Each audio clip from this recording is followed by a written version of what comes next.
It's been many years since wild horses roamed the grassy plains of West China. This is a land of extremes, where a herd survival can only be assured by a strong and worthy leader. Windchaser is the first wild stallion to lead a herd here in nearly half a century. His mares and foals will follow through good times and bad. None follow more loyally than the mare Black Pearl. But living wild is hard. When Windchaser is challenged and death stalks the herd, their loyalties will be tested like never before. She and the others must learn to adapt if they're to reclaim their former home.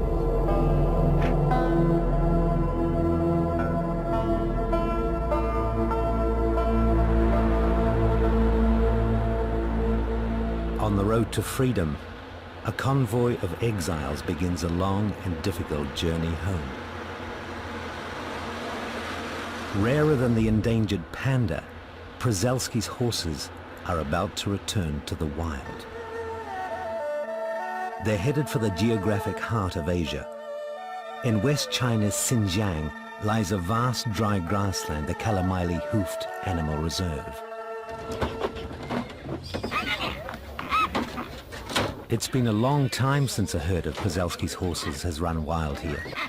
These horses are descended from stock taken to Europe in the 19th century.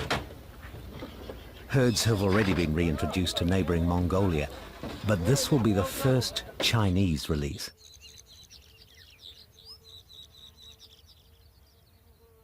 While they're corralled, there's plenty of good feed. But the project scientists hope that they'll adjust to wild grasses soon after their liberation. Still feeding on their mother's milk, the herd's young foals have no such worries. They won't have to fend for themselves until they're nearly a year old. On a late autumn day, a century of life in captivity ends with the simple act of opening a gate.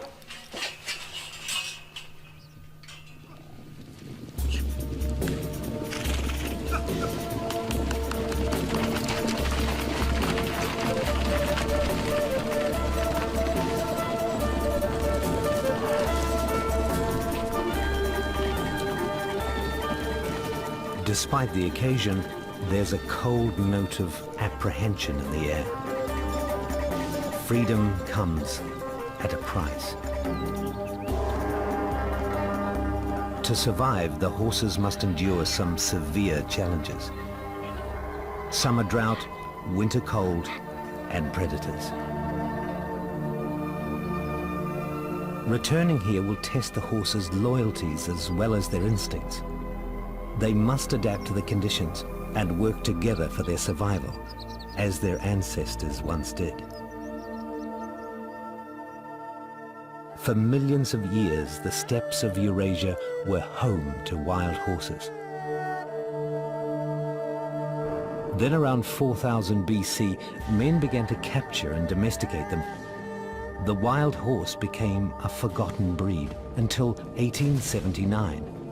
A Russian naturalist rediscovered them along the border between Mongolia and China. Some were captured and taken to Europe. But hunting and interbreeding with domesticated stock continued, and in the 20th century, Przewalski's horse became extinct in the wild.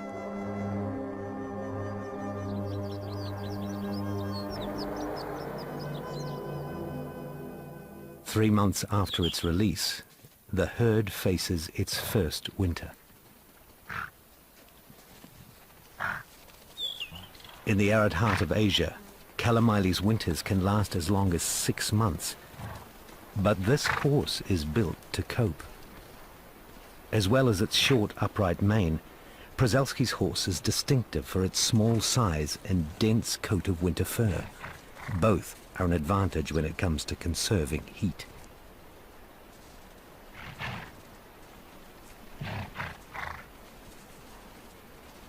Less than 1.5 meters high, 10-year-old Windchaser is the head stallion. He faces a bigger challenge than most stallions. An ordinary herd numbers around 7 to 11 horses. Windchaser is responsible for 27. They march in order of social hierarchy. In most cases, the ranking mare leads, followed by her foals, youngest first. Then come the others in order of rank. Windchaser is guardian rather than leader, spending much of his time at the rear of the herd, always alert to danger.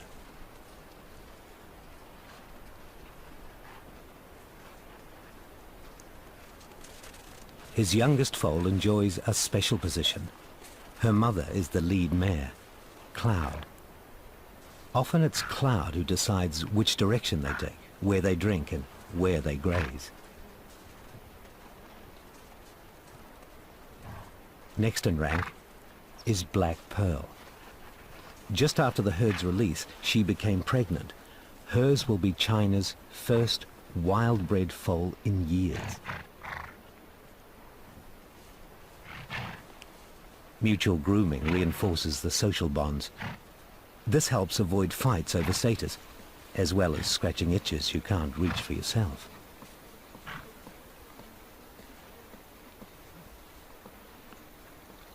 The first real test of their instincts is to find enough to eat.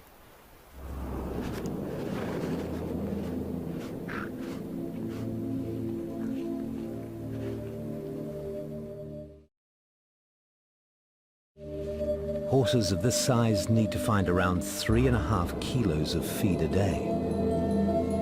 Winter snow makes it difficult, and the temperature is around 30 degrees below zero. The horses haven't traveled far since their liberation. They stay within just 20 kilometers of the corral. Almost every dusk, they cross the nearby road and return through the open gates to the security of their old enclosure.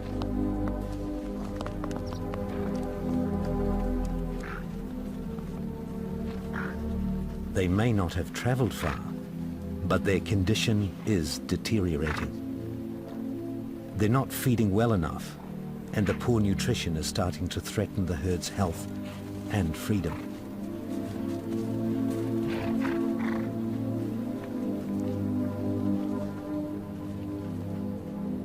The scientists must encourage the horses to fend for themselves, but they won't let them starve. The time has come to spread out the emergency feed.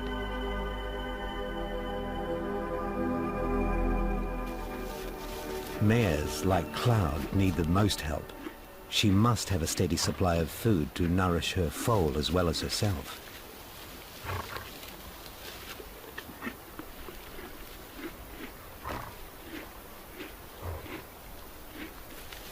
It's not the most promising start. It's been a significant test of their survival ability, and it won't be the last. Early December brings a new challenge.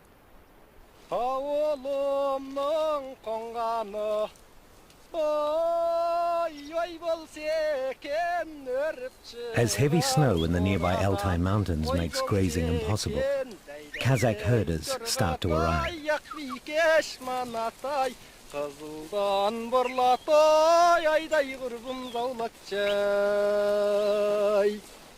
Every winter they return to the Kalamaili plain, accompanied by their livestock.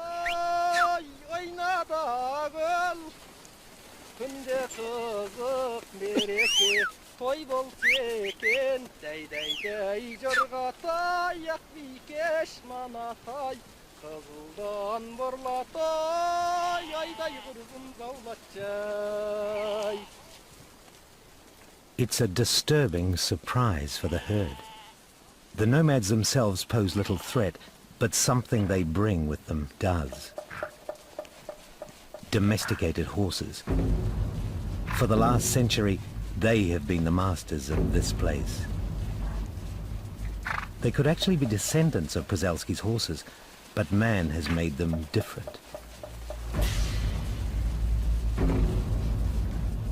Domestic horses had 64 chromosomes, Przewalski's 66, but the two can interbreed, one factor which led to the demise of the wild herds. Like the Przewalskis, they roam in bands with a distinct social hierarchy. This herd's leader is a stallion known as Longhair. Windchaser's instinct tells him these strangers are a threat.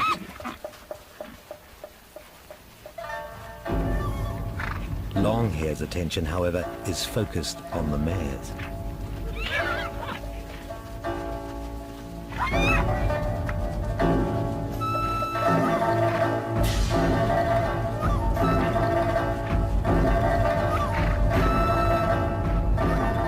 Windchaser isn't about to let him get near without some opposition.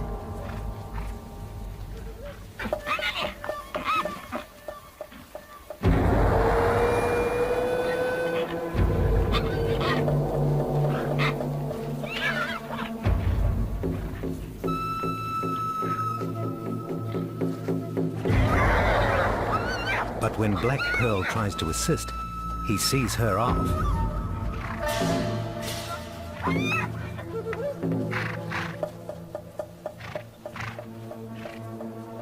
This is his fight and his alone.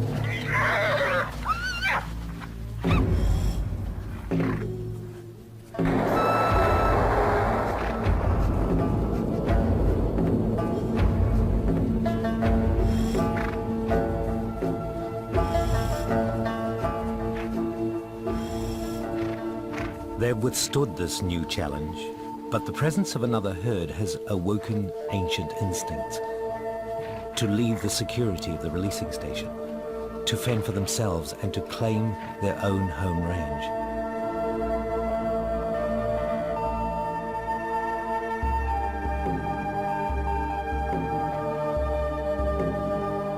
As New Year approaches, Kalamailei's winter gets colder. Temperatures drop to minus 40 Celsius.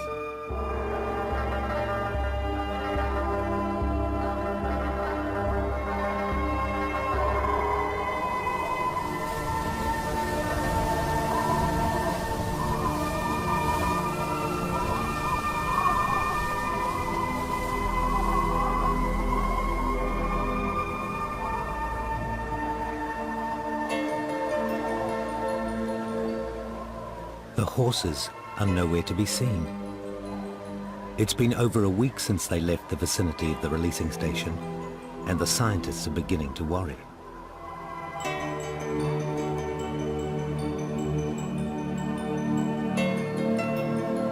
Cold is not Kalamailei's only hazard. For the last 100 years, Himalayan wolves have been surviving on domesticated horses and other game. But Przewalski's horse was once their natural prey. Wolf numbers aren't what they once were. There may be less than a few thousand. But Xinjiang's herders say that since firearms were banned, the population and its attacks on livestock have been increasing. The scientists mount a search for the herd. They head west in the direction of the prevailing wind.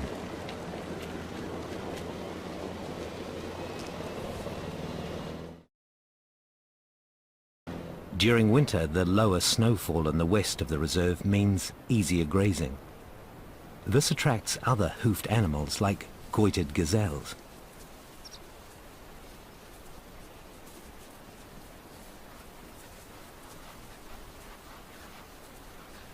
Bactrian camels, released by the Kazakhs, can find their way here as well.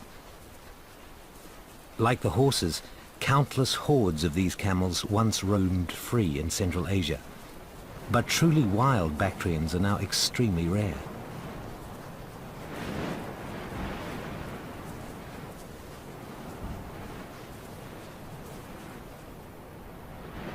A creature of hot, dry habitats, they're equally at home in the cold, growing a thick winter fleece that they'll molt in the spring.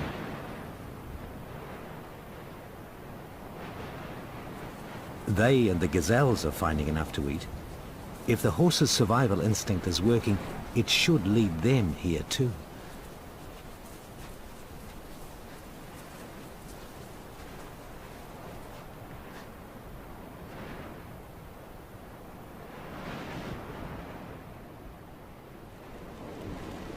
Sure enough, the searchers find the herd at the brim of the Gobi, 80 kilometers from the releasing station.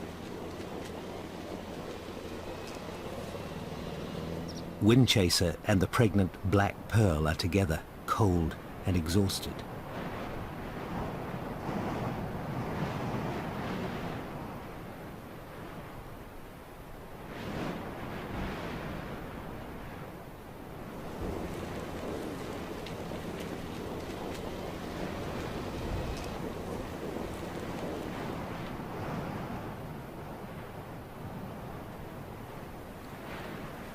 Windchaser smells the fresh feed the scientists have brought with them and makes the first move.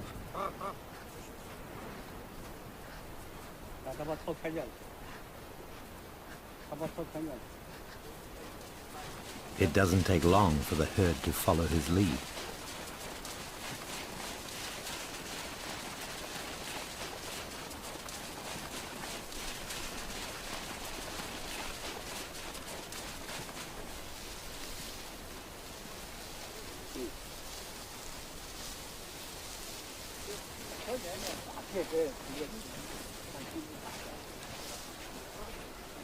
They still prefer their captive feed, but are they finding enough wild forage to survive out here?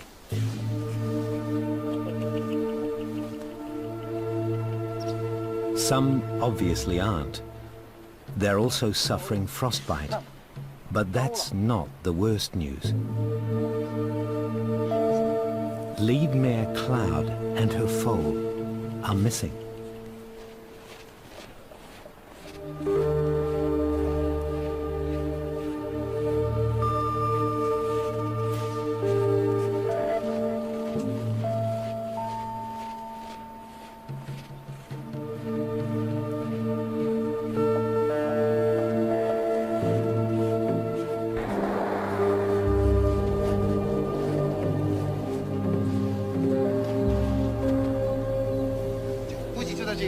The foal is alive, but only just. Still not weaned, she hasn't fed in days, and her mother is nowhere in sight.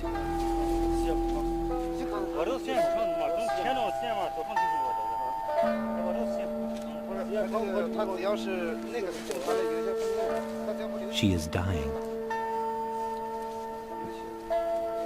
The scientists conclude that Cloud died of cold and weakness, or was taken by a wolf. Survival in such low temperatures demands even more nourishment than normal. Even if they could withstand the cold, the food supply isn't good enough to risk the herd's survival. Frostbitten and weak, Windchaser's condition is of the most concern. The scientists have no option but to rescue the herd.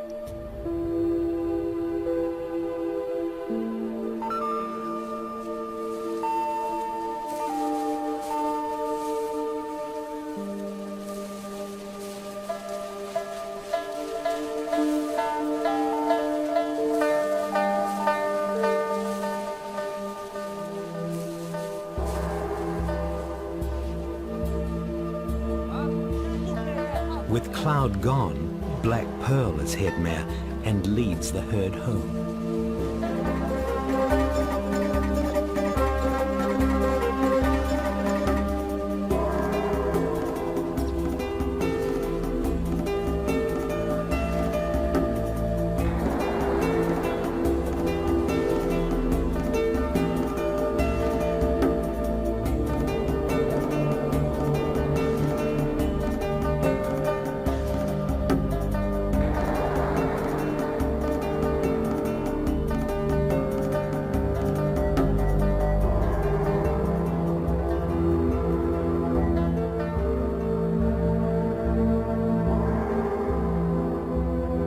It's been a 4-day journey, They're exhausted, but the sight of familiar territory gives the herd a final boost.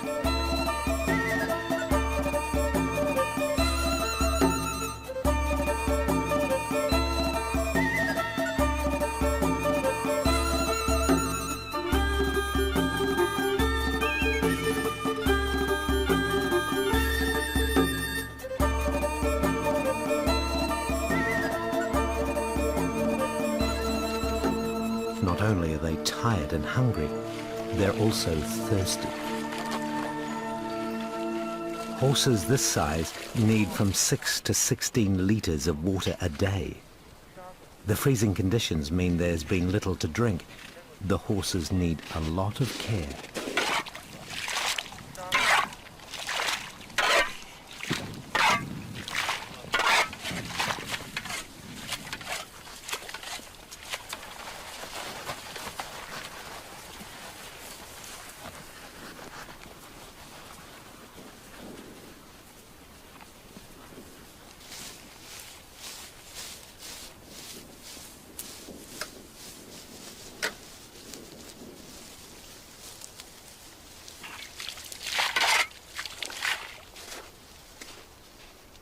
Poor nutrition makes them vulnerable to parasites and infections, so vitamins are added to their water. But to really help the herd, they'll have to apply stronger medicine.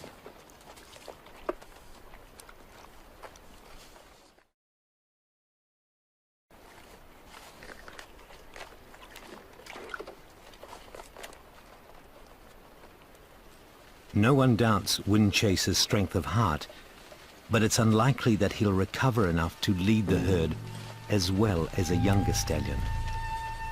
Windchaser must be retired.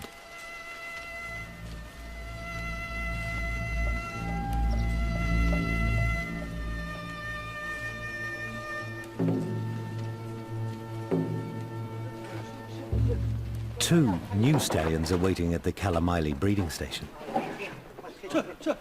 5-year-old Lucky Wind is the first. The other candidate is Windchaser's brother, 8-year-old Flame. Stallions are ready to form their own herds at around 3 years of age, so they're both prepared for the responsibility.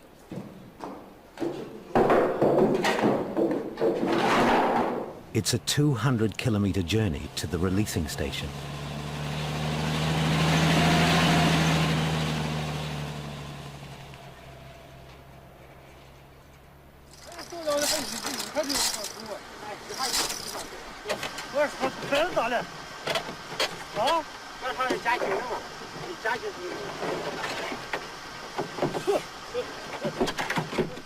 It's hoped that the two stallions will split the herd into 2 bands. The scientists have already removed the vulnerable colts from the herd to protect them from any aggression. The next few days will determine much of the herd's future.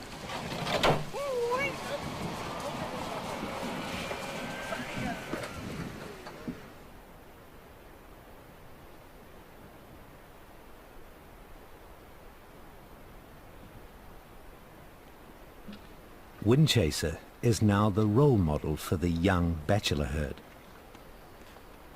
Lucky Wind's first act is to show a strong interest in the mares nearby. It's an encouraging development for the scientists. Windchaser has other feelings. Lucky Wind presses on, undeterred by his protest.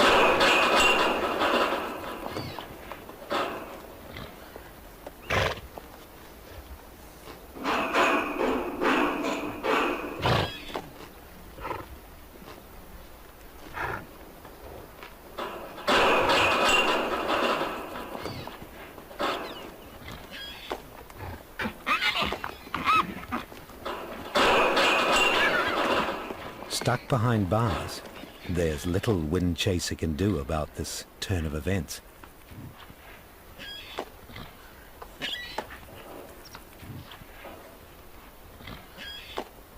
It seems certain that he's lost at least one of his mares already.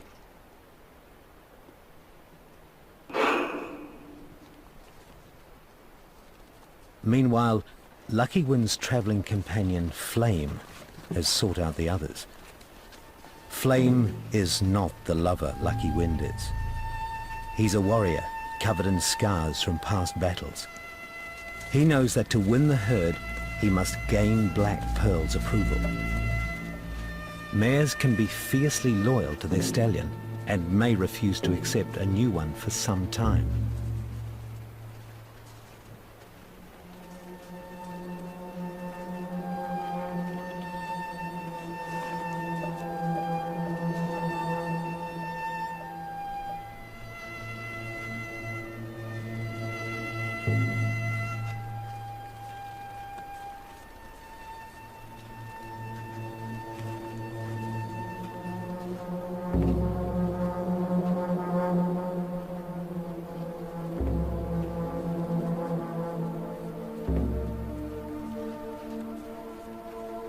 Black Pearl wants none of Flame's advances and leads the other mares away.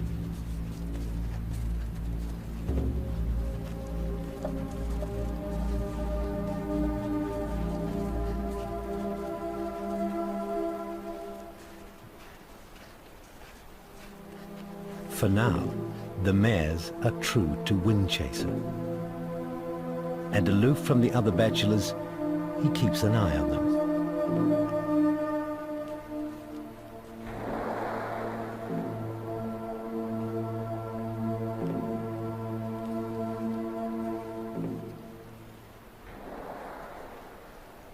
Flame's subtle approach hasn't worked.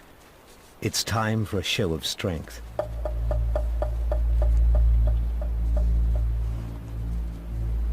Lucky Wind and his mares become the targets of Flame's wrath.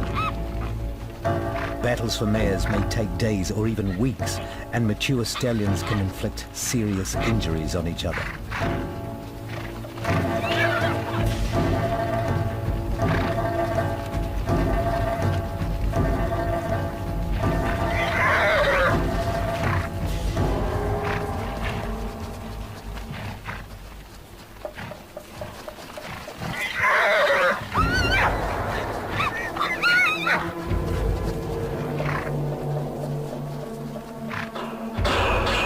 In the face of Flame's sudden fury, there's little resistance.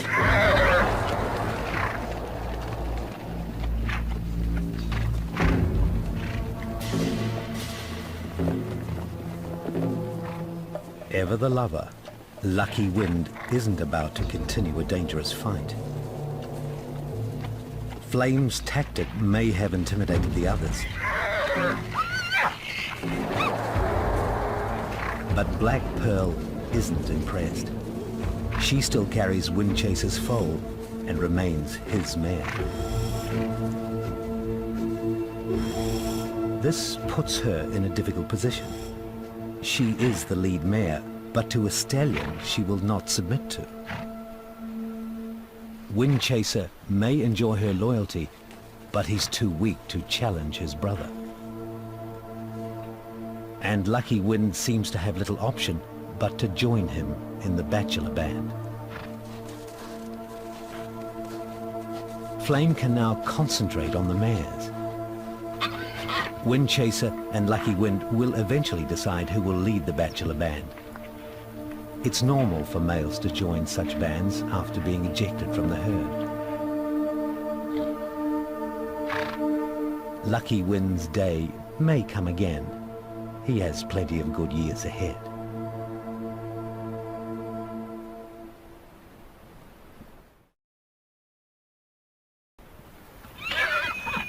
Flame may not have won Black Pearl's heart, but by sunset, he's already enjoying his reign over the other mares.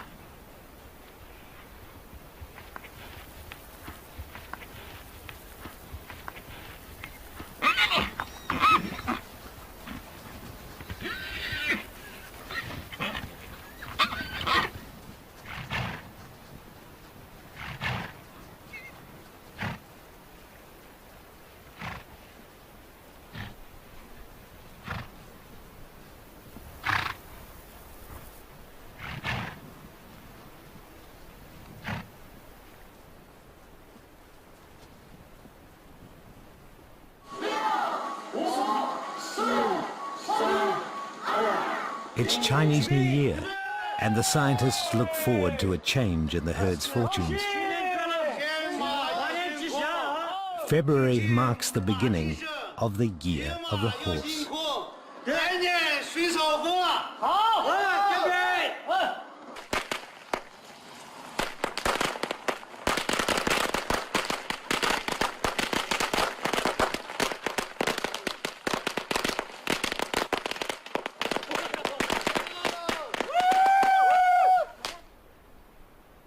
The horses have fed well, and their condition is improving.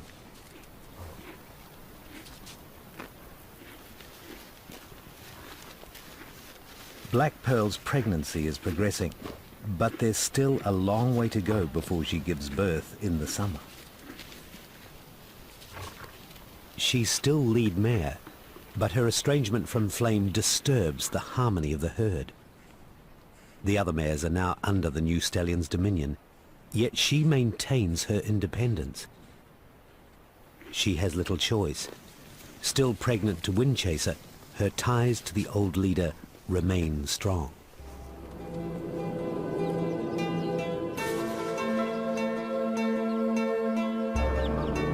By April, winter's grip on Kalamaili is loosening.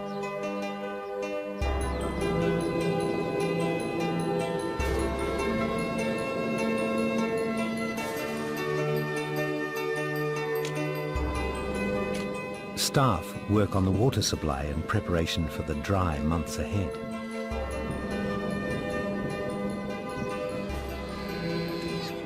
They're not the only ones anticipating the change in season. Spring brings new growth and work for the Kazakhs and their livestock.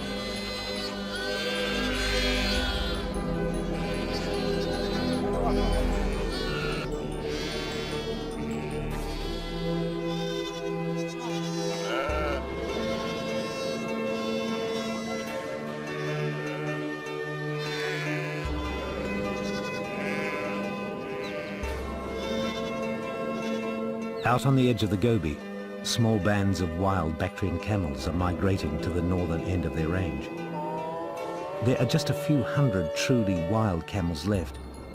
These ones are losing their winter fur in anticipation of warmer weather. They molt so suddenly it peels off in sheets. The horses are molting too.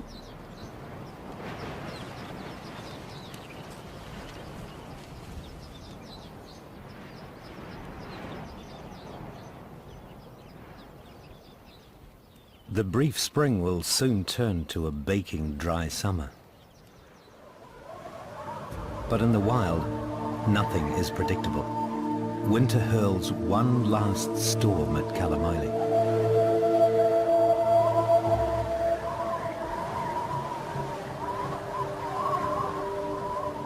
Temperatures drop suddenly. The horses are in better condition to withstand the cold, but without their winter coats, they feel it keenly, taking whatever shelter they can.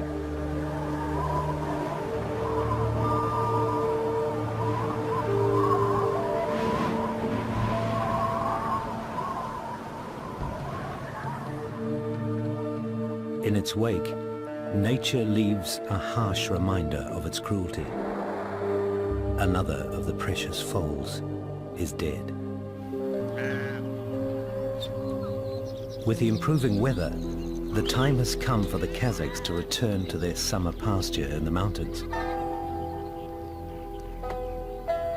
It also means that long hair in the domesticated herd will no longer hold sway over the plains.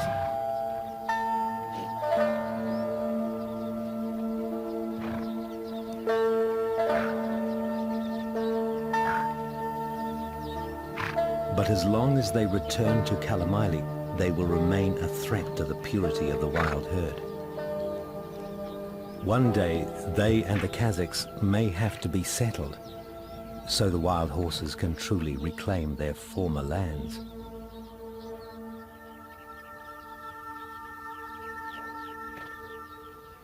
With spring firmly established, the plains provide plenty of fresh growth to satisfy the herd's needs.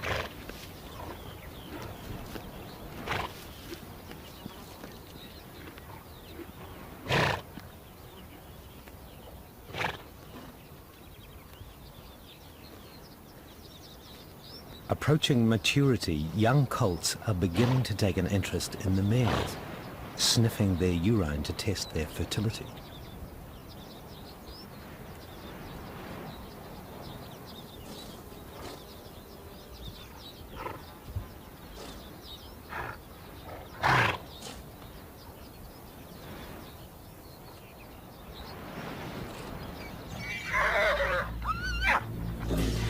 No leader can tolerate any potential competition. The time has come for Flame to eject his young rivals from the herd.